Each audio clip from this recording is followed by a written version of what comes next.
Hello friends, मैं सुरुचि BPSC Gurukul 1 में आपका स्वागत करती हूँ।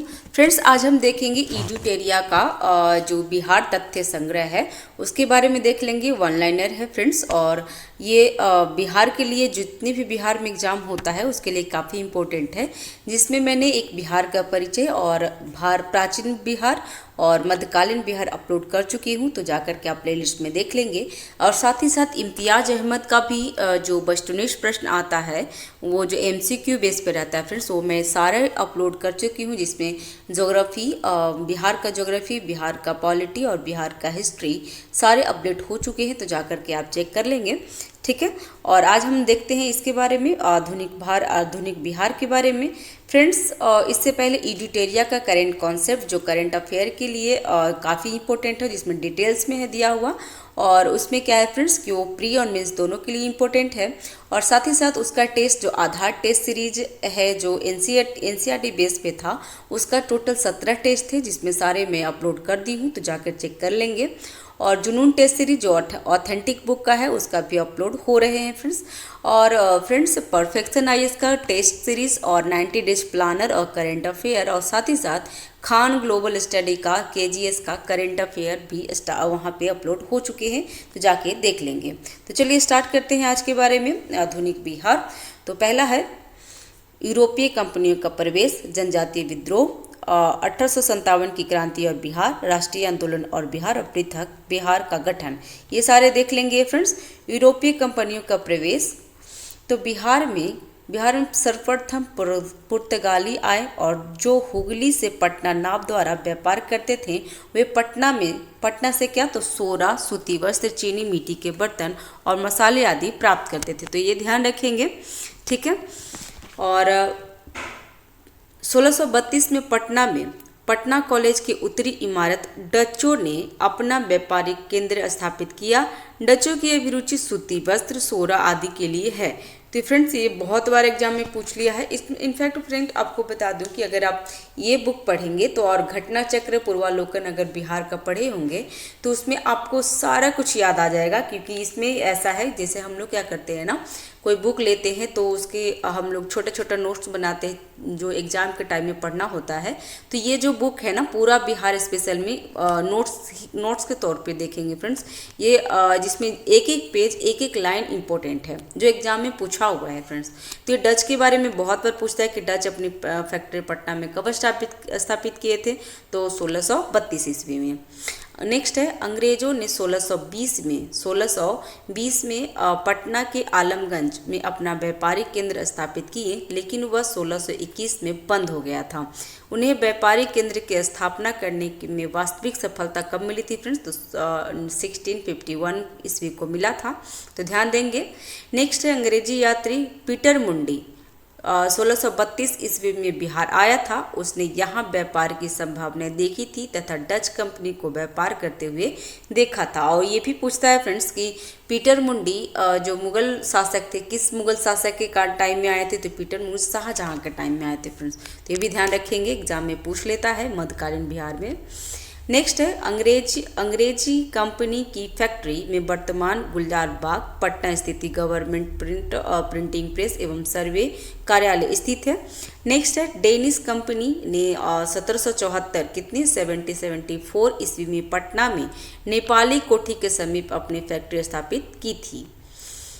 नेक्स्ट है, मुगल शासक फर्रुखसियर 1713 से 19 में 1717 में अंग्रेजों को भारत में कहीं भी व्यापार करने एवं सिक्के प्रयोग करने का मान्यता दे दिया था। इस घोषणा को ईस्ट इंडिया कंपनी का मैग्ना कार्टा कहा जाता है। तो ये पूछता है फ्रेंड्स कि ईस्ट इंडिया कंपनी का मैग्ना कार्टा किसने जारी किया था, तो फर्रुखसियर ने, और कब, तो ये 1717 में। और ये क्या था, तो कहीं भी व्यापार करने और सिक्के का प्रयोग करने की मान्यता दे दिया था। ठीक है, तो ये ध्यान रखेंगे फ्रेंड्स। और नेक्स्ट है, सिस्टम काम नहीं कर, ठीक है फ्रेंड्स। और नेक्स्ट है बंगाल, बिहार और अंग्रेज। तो अंग्रेजी कंपनी को 1717 में व्यापारिक अधिकार प्राप्त हो गया था। दूसरी ओर बंगाल के नवाब अलवर्दी खां मुसलमानों से हटकर स्वतंत्र सत्ता चला रहे थे।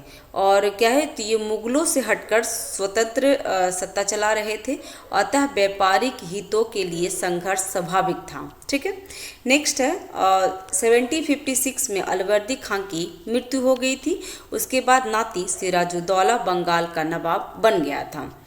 23 जून, ये डेट याद रखेंगे फ्रेंड्स, 23 जून 1757 को 1757 को अंग्रेजों और सिराजुद्दौला के मध्य प्लासी की लड़ाई हुई, जिसमें सिराजुद्दौला पराजित हुआ था। प्लासी ऐसे होगा फ्रेंड्स, ठीक है, प्लासी के युद्ध में सिराजुद्दौला पराजित हो गया था। तो आप डेट याद रखेंगे, ये डेट काफ़ी इंपॉर्टेंट है, ये पूछता है। तो 23 जून 1757 को ही प्लासी का युद्ध हुआ था, जिसमें अंग्रेज और सिराजुद्दौला में सिराजुद्दौला की हार हो गई थी। उसके बाद मीर जाफर को कठपुतली नवाब बनाया गया, जो 1760 में मीर जाफर की जगह पर उसके दामाद मीर कासिम को नवाब बनाया गया था।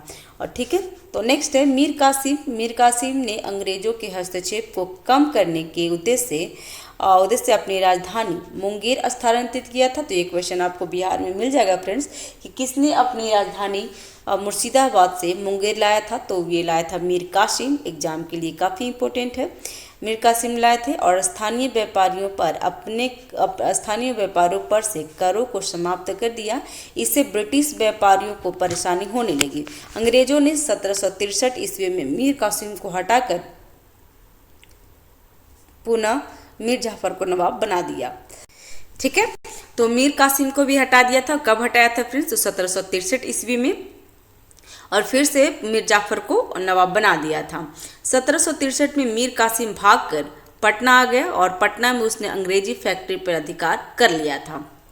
उसके बाद अवध के नवाब सुजाउद्दौला मुगल बादशाह शाह आलम द्वितीय से मिला।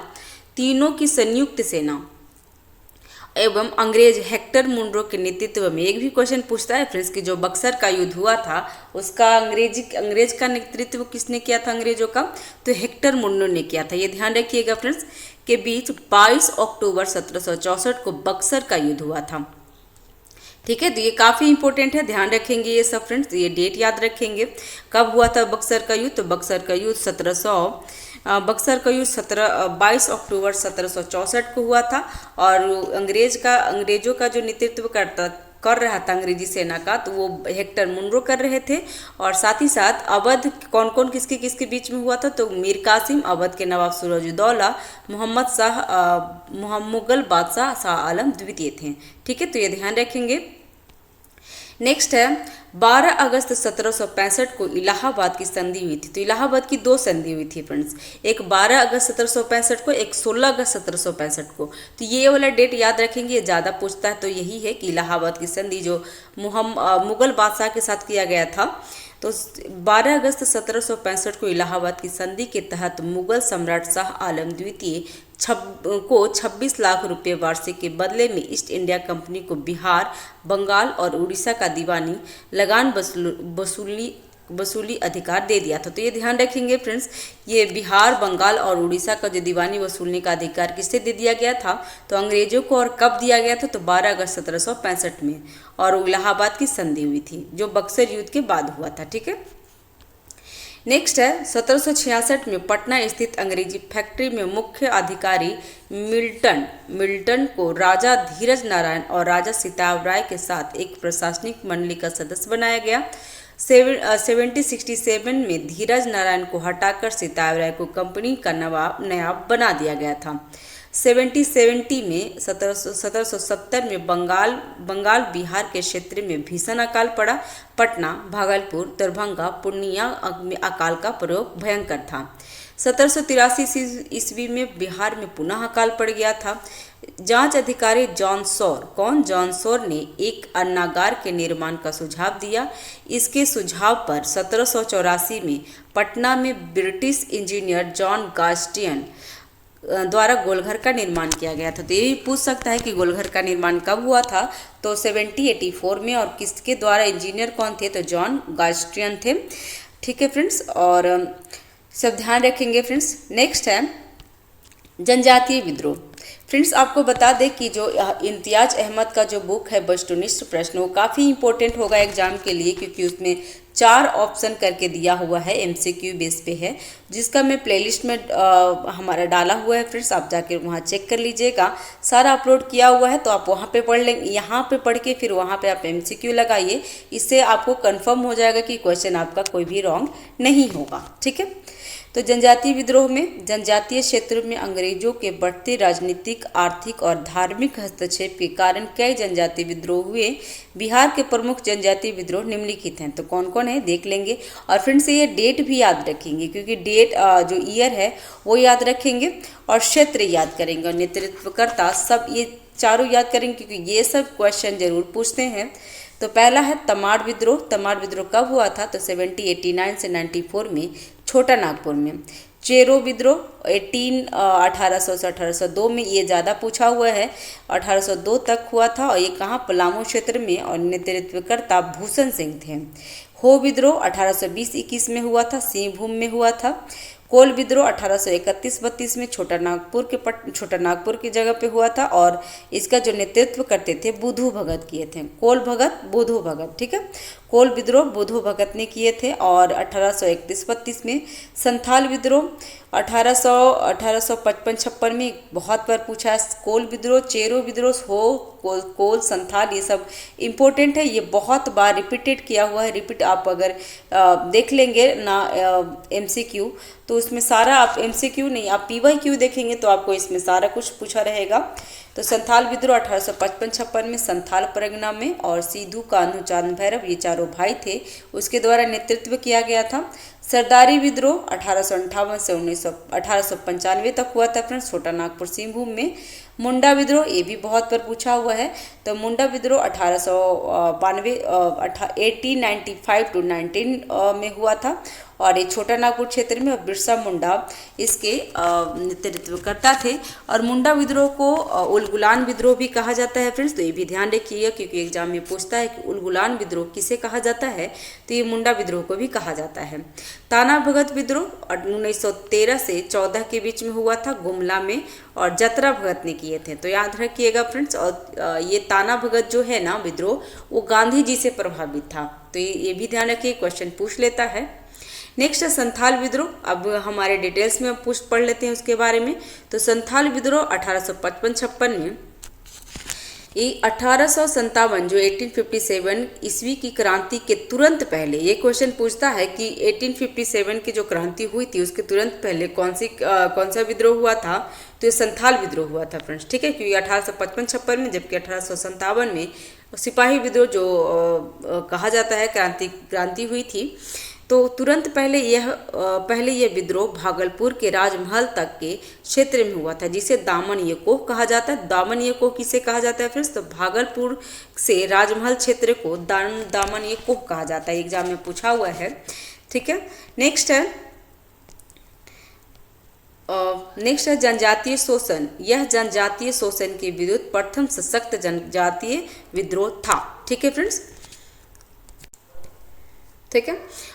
यह इस विद्रोह का कारण बाहरी लोग को दीकुओं कहा जाता था का द्वारा शोषण, मांझी व्यवस्था एवं पहरा पंचायत व्यवस्था में परिवर्तन आदि था। इस विद्रोह का नेतृत्व सिद्धू, कान्हू, चांद और भैरव ने किए थे, और यह विद्रोह असफल रहा था, लेकिन इसके परिणाम स्वरूप संथाल परगना काश्तकारी अधिनियम 1869 और संथाल परगना एवं मांझी व्यवस्था को मान्यता दे दी गई थी। तो ध्यान रखेंगे। और फ्रेंड्स ये मेंस में भी एग्जाम में पूछता है, अभी 67 में भी पूछा था कि संथाल के बारे में पूछा था, तो ध्यान रखेंगे, ये सब मेंस में भी आता है, और मेंस में भी पॉइंट बना के आप लिख सकते हैं। नेक्स्ट है मुंडा विद्रोह 1895 टू 19 तक हुआ था। तो यह जनजातीय विद्रोह में सबसे सशक्त जनजातीय विद्रोह था। विद्रोह की व्यापकता के कारण इसे उलगुलान विद्रोह के रूप में भी जाना जाता है। तो मैं पहले आपको बताई थी फ्रेंड्स कि मुंडा विद्रोह को उलगुलान विद्रोह भी कहा जाता है। ठीक है, इस विद्रोह का कारण दीकुओं द्वारा शोषण, खुटकटी व्यवस्था में परिवर्तन तथा धार्मिक मामले में हस्तक्षेप आदि था। तो ये ध्यान रखेंगे क्या क्या हुआ था, किसके कारण ये हुई थी फ्रेंड्स। ठीक है, इस विद्रोह का नेतृत्व किसने किया था? तो बिरसा मुंडा के द्वारा किया गया था और उन्होंने आनंद पांडे से वैष्णव धर्म की दीक्षा प्राप्त की थी। उन्होंने स्वयं को सिंह बोंगा का अवतार बताए थे और उन्होंने आचरण शुद्धता, आत्म सुधार एवं एकेश्वरवाद का उपयोग किया था।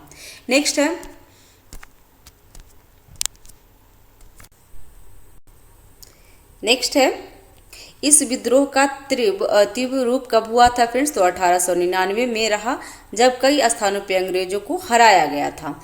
3 फरवरी 1900 को बिरसा मुंडा को गिरफ्तार कर लिया गया और 9 जून 1900 को हैजा के कारण उनकी मृत्यु हो गई थी। तो ये क्वेश्चन पूछता है फ्रेंड, पूछा हुआ है इनफैक्ट कि बिरसा मुंडा की मृत्यु कब हुई थी? तो 9 जून की हो गई, 9 जून 1900 को हुआ था और उनको गिरफ्तार कब किया गया था?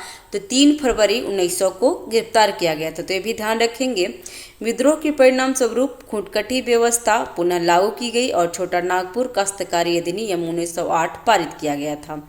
ठीक है, नेक्स्ट है 1857 ईस्वी की क्रांति के पूर्व बिहार में हुए विद्रोह एवं आंदोलन। तो बहावी आंदोलन के बारे में पढ़ लेते हैं। तो बहावी आंदोलन के प्रवर्तक कौन थे? तो अब्दुल अल बहाव थे। उन्होंने अरब क्षेत्र में इसको प्रारंभ किया था। ठीक है, भारत में इसको सैयद अहमद बरेलवी जो रायबरेली के थे के नेतृत्व प्रदान किए। प्रारंभ में इस विद्रोह का उद्देश्य धार्मिक सुधार था, परंतु बाद में राजनीतिक सुधार एवं आंदोलन के रूप में बदल गया था। भारत में इस विद्रोह के 2 केंद्र थे। कौन कौन फ्रेंड्स? तो प्रथम केंद्र सितना पश्चिमोत्तर सीमा पर और दूसरा केंद्र पटना था। ठीक है, और ये भी क्वेश्चन पूछता है कि बहावी आंदोलन का मेन केंद्र कौन सा था बिहार इंडिया में? तो पटना था। पटना केंद्र से धन एवं स्वयंसेवकों को सितना भेजा जाता था। नेक्स्ट, सैयद अहमद बरेलवी ने पटना में अपने 4 प्रतिनिधि चुने थे। कौन कौन थे? तो इनायत अली, विलायत अली, फरहत अली और मोहम्मद हुसैन। नेक्स्ट है बंगाल का फरारजी आंदोलन बहावी आंदोलन से प्रेरित था। तो ये भी क्वेश्चन पूछता है कि फरारजी आंदोलन किससे प्रेरित था फिर? तो बहावी आंदोलन से। बहावी आंदोलन के दमन के लिए 1863 ईस्वी में अम्बाला तथा 1865 ईस्वी में पटना अभियान चलाया गया था। बहावी नेताओं को कारावास तथा मृत्युदंड की सजा दी गई थी। अंततः आंदोलन को दबा दिया गया था। तो ध्यान रखेंगे। नेक्स्ट है नोनिया विद्रोह कब स्टार्ट हुई थी फ्रेंड्स? तो 1770 से 1800 के बीच में बिहार के सोरा उत्पादक वर्ग नोनिया द्वारा यह विद्रोह किया गया था। सोरा का उपयोग बारूद बनाने में किया जाता था। बिहार में सोरा उत्पादन कहाँ कहाँ होता फ्रेंड्स? तो ये मुजफ्फरपुर, सारण, हाजीपुर और पूर्णिया आदि क्षेत्र में होता था। बिचौलिए कच्चे सोरा ब्रिटिश कारखाने को देते थे तथा मुनाफा स्वयं रख लेते थे। परिणाम स्वरूप क्या होता था? तो नोनिया समुदाय ने गुप्त रूप से सोरा बेचना शुरू कर दिया था। अंग्रेजों ने इस पर रोक लगाई, जिसके विरोध में नोनिया समुदाय ने विद्रोह कर दिया था और अंततः अंग्रेजों द्वारा विद्रोह को दबा दिया गया था। नेक्स्ट है लोटा विद्रोह 1856 में हुआ था। कब हुआ था? 1856 में लोटा विद्रोह हुआ था और यह विद्रोह मुजफ्फरपुर जेल में कैदियों द्वारा किया गया था। तो लोटा विद्रोह या ध्यान रखिएगा, लोटा विद्रोह मुजफ्फरपुर में मुसीबत पैदा कर दिया था। ऐसे करके याद करिएगा तो याद हो जाएगा, कोई रिलेट कर लेंगे। तो लोटा विद्रोह 1856 में मुजफ्फरपुर जेल के कैदियों द्वारा किया गया था। जेल में कैदियों को पहले पीतल का लोटा दिया जाता था, बाद में सरकार ने मिट्टी का लोटा देने का निर्णय लिया। कैदियों ने इसका कड़ा विरोध किया और 1856 में विद्रोह कर दिया। परिणाम स्वरूप अंग्रेजी सरकार को पुनः कैदियों को पीतल का लोटा देना पड़ गया था। तो ध्यान रखेंगे कि लोटा विद्रोह कहाँ हुआ था? तो मुजफ्फरपुर जेल के कैदियों के द्वारा। और कब हुआ था? तो 1856 में। बस इतना याद रखेंगे, काफ़ी हो जाएगा। नेक्स्ट है 1857 की क्रांति और बिहार। तो ये इंपॉर्टेंट हो जाएगा, ये मेंस के लिए भी इंपॉर्टेंट है फ्रेंड्स, इसमें एग्जाम में पूछ लेता है। तो बिहार में 1857 की क्रांति 12 जून 1857 को देवघर के रोहिणी गांव में 32वीं इन्फेंट्री रेजिमेंट के सैनिकों के विद्रोह से हुआ था। तो ये ध्यान रखेंगे, ये भी पूछ लेता है कि बिहार में कब स्टार्ट हुआ था। तो 12 जून 1857 को देवघर जिले के रोहिणी गांव से 32वीं इन्फेंट्री रेजिमेंट के सैनिकों को विद्रोह हुए थे। और इस विद्रोह में लेफ्टिनेंट नॉर्मन लेस्ली, कौन है नॉर्मन लेस्ली, एवं सार्जेंट डॉग ग्रांट को मारे गए थे। रोहिणी के विद्रोह को जनरल मैकडोनाल्ड द्वारा दबा दिया गया था। विद्रोही सैनिकों को फांसी दे दी गई थी। ठीक है, पटना में अगर बिहार में बोला जाए, अभी वर्तमान बिहार में बोला जाए तो पटना में 3 जुलाई को हुआ था फ्रेंड्स। अभी क्योंकि वो जो देवघर है आपको झारखंड में आ चुका है, तो इसलिए अगर बिहार में वर्तमान बिहार में पूछेगा तो 3 जुलाई को हुआ है। तो पटना में विद्रोह का नेतृत्व 3 जुलाई को, डेट याद रखेंगे फ्रेंड्स, ये पूछा हुआ है। पटना सिटी के पुस्तक विक्रेता कौन, तो पीर अली ने किया था। अफीम एजेंट डॉक्टर आर लॉयल को मारा गए थे। मीर अली द्वारा किए थे। विद्रोह में अफीम एजेंट डॉक्टर आर लॉयल मारा गया था, परंतु कमिश्नर टेलर, ध्यान रखेंगे ये नाम इसका, कमिश्नर टेलर ने विद्रोह को दबा दिया था। पीर अली सहित 17 व्यक्तियों को फांसी दे दी गई थी। तो ध्यान रखेंगे फ्रेंड्स कि जो 1857 का जो क्रांति हुई थी उसमें बिहार में नेतृत्व किसने किया था, तो कमिश्नर टेलर कर रहा था, विलियम टेलर उसका नाम है, वो कर रहे थे। और अगर बक्सर युद्ध 1764 पूछे तो मुनरो कर रहे थे, हेक्टर मुनरो। तो ये दोनों कन्फ्यूजन नहीं कीजिएगा फ्रेंड्स, ध्यान रखिएगा, दोनों अलग अलग हैं और समय भी अलग अलग है। ठीक है, नेक्स्ट है 25 जुलाई, कितना 25 जुलाई 1857 को मुजफ्फरपुर में असंतुष्ट सैनिकों ने अंग्रेज अधिकारियों की हत्या कर दी। उसी दिन दानापुर में 3 रेजिमेंट सैनिकों ने भी विद्रोह कर दिया था। सैनिकों ने शाहाबाद जिले में प्रवेश कर जगदीशपुर के जमींदार बाबू कुंवर सिंह से मिलकर विद्रोह को प्रारंभ कर दिए थे। और तो ध्यान, ये तो आपको मतलब ये है कि बिहार से जो 1857 का नेतृत्व किए थे वो बाबू कुंवर थे। ये बहुत बार एग्जाम में पूछा हुआ है फ्रेंड्स, PYQ आप निकाल के देख लेंगे तो जितने बहुत ही अधिक बार पूछा हुआ है। ठीक है, हर एग्जाम में कम से पूछा ही हुआ है। और 30 जुलाई को सरकार ने तत्कालीन कहाँ तो सारण में, तिरहुत, चंपारण और पटना जिलों में सैनिक शासन लागू कर दिया था। तो ध्यान रखेंगे फ्रेंड्स, और कब डेट याद रखेंगे कि डेट इसमें पूछा हुआ है, एक PYQ में आपको मिल जाएगा। तो कितने को मार्शल लॉ लागू कर दिया था, तो 30 जुलाई को। और कहाँ तो सारण, तिरहुत, चंपारण और पटना में। नेक्स्ट है, विद्रोही सैनिकों के एक झुंड ने भागलपुर तथा गया पहुंचकर जेलों से 400 कैदियों को मुक्त करा लिया था और टिकारी राजा पर हमला कर 10,000 रुपये लूट लिए थे। जगदीशपुर के जमींदार बाबू कुंवर सिंह ने बिहार में हुई 1857 की क्रांति का नेतृत्व प्रदान किए थे और उन्हें कमिश्नर टेलर ने पटना में भेंट के लिए निमंत्रण किया था, मगर मौलवी अहमदुल्ला के साथ हुए विश्वासघात को समझते हुए उन्होंने 4000 सैनिकों के साथ विद्रोह प्रारंभ कर दिया था। उन्होंने जगदीशपुर में बंदूकें एवं गोले बारूद बनाने का कारखाना स्थापित किए और 27 जुलाई 1857 को आगरा पर अधिकार कर लिए थे। नेक्स्ट है, आरा में हुए संघर्ष में कैप्टन डनवर मारा गया था। कौन? तो कैप्टन डनवर मारा गया था, लेकिन कुंवर सिंह को आरा छोड़ना पड़ा। वे रीवा और बांदा के रास्ते लखनऊ पहुंचे। उन्हें अवध के शाह ने आजमगढ़ जिला का फरमान दिया था। दिसंबर 1857 में कुंवर सिंह ने नाना साहेब के साथ मिलकर, कहाँ तो नाना साहेब कानपुर से नेतृत्व कर रहे थे, तो नाना साहब के साथ मिलकर कानपुर में अंग्रेजों से युद्ध किया। उन्होंने आजमगढ़ में भी अंग्रेजों को पराजित किए थे। 23 अप्रैल 1858, ध्यान रखेंगे डेट फ्रेंड्स, से काफ़ी इंपॉर्टेंट है, एग्जाम में पूछा हुआ है। तो 23 अप्रैल 1858 को कैप्टन ली ग्रांट के नेतृत्व में आई ब्रिटिश सेना ने कुंवर सिंह ने बुरी तरह से पराजित किया था। तो 23 अप्रैल 1858 को कैप्टन ली ग्रांट के नेतृत्व में आई ब्रिटिश सेना को कुंवर सिंह ने बुरी तरह से पराजित किया था। तो ये भी क्वेश्चन पूछ लेता है फ्रेंड्स कि ये पूछ लेता है कि कुंवर सिंह के साथ अंतिम युद्ध किसने किया था, तो कैप्टन ली ग्रांट किए थे। ठीक है, शिवराजपुर घाट गंगा नदी पार करने के क्रम में सेनापति डगलस की गोली से कुंवर सिंह का बायां हाथ घायल हो गया था।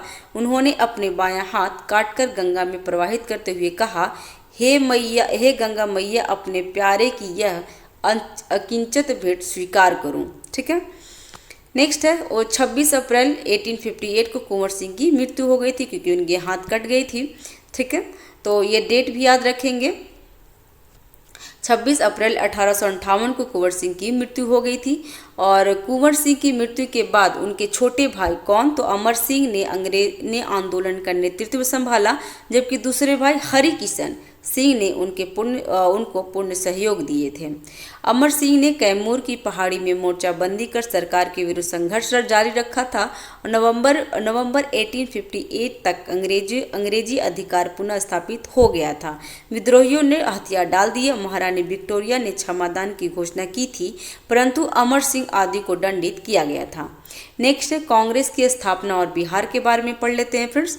तो 28 दिसंबर 1885 को बम्बई के गोकुलदास संस्कृत विद्यालय में A.O. हुम द्वारा भारतीय राष्ट्रीय कांग्रेस की स्थापना की गई है।